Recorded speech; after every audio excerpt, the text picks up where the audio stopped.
In today's video, I'm going to teach you how to quit Shopify. Let's say you started a Shopify store, but for whatever reason, you've decided it's time to say goodbye. Maybe it's to explore other platforms, or perhaps your entrepreneurial journey is taking a different route. Whatever the case, I'm here to guide you through the process of closing your Shopify store quickly and easily. First off, we begin by visiting the Shopify website. It's important to ensure that you are logging out of any Shopify accounts to start this process with a clean slate. Next up, look for the login button. This should be quite prominent on the Shopify homepage. This step is your gateway to accessing your account, where all the magic happens, so to speak. Once you click on login, you'll be prompted to enter your email address.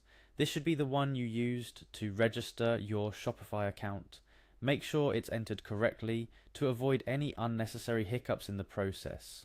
After entering your email, the next step involves inputting your password. Fill it in, then hit the login button. This should take you to your Shopify admin dashboard, which is basically the control room for your store. Now, to navigate to where you can initiate the process of ending your Shopify journey, go to My Store, and then select Home from the drop-down menu. Once on the home page of your admin dashboard, look for the Settings option. This is typically located at the bottom left of the page, and is your gateway to all sorts of adjustments and configurations you can make to your store, including, importantly, the planning and billing details.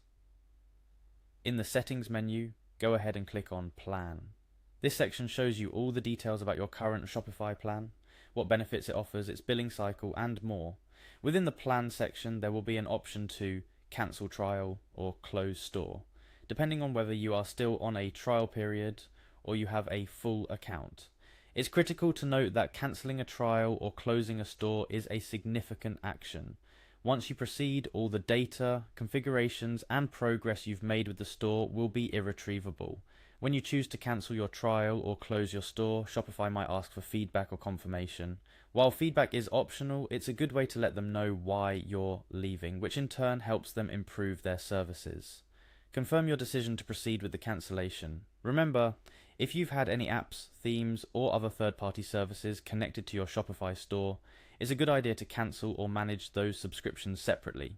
Shopify doesn't automatically cancel those for you, and there you have it. You've successfully navigated through the process of quitting Shopify.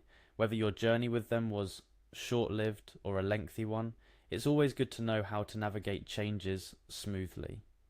Before we wrap up, let's recap quickly. Start by logging out of any Shopify accounts and visit the Shopify website.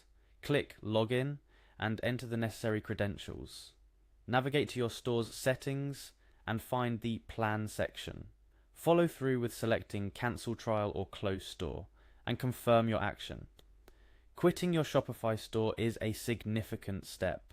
Whether you're planning a strategic pivot in your business or simply taking a break, it's crucial to understand the process to ensure a smooth transition away from the platform. We hope this guide has been helpful. If you're exploring other ventures or just taking a break, we wish you the best on your entrepreneurial journey. For more tips, guides, and tutorials, make sure to subscribe and stay tuned. Goodbye for now.